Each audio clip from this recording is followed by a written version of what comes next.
Volgende op Diepe Waters. Ek gee mami nog een kans om my en my pa en my familie uit te los. Is ek veronderstel om bang te wees vir jou? Ek's bekommerd oor my dad. Hoekom?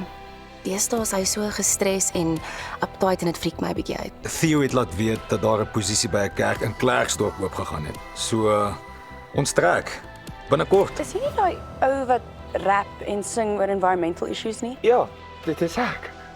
Aangename kennis. Ek sal bly, jy moet net sê. Is mamma bang om te gaan as gevolg van Marie en alles wat daar gebeur het? Wanneer begin ons nou met jou revenge plan? Ek wag net vir die regte tyd. Die regte tyd.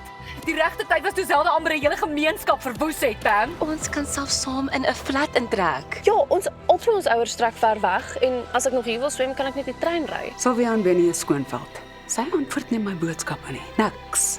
Wat nie veel om daai twee te reis nie. Hulle is lig in die broek. Nee, okay nou. Sy net. Waaroor twyfel jy?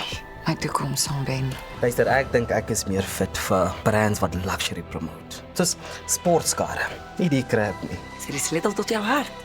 Jou sleutel vir die kothuis. En ek sal vir jou 'n remote vir die hekker en dan kan jy kom en gaan soos jy wil. Ons dans.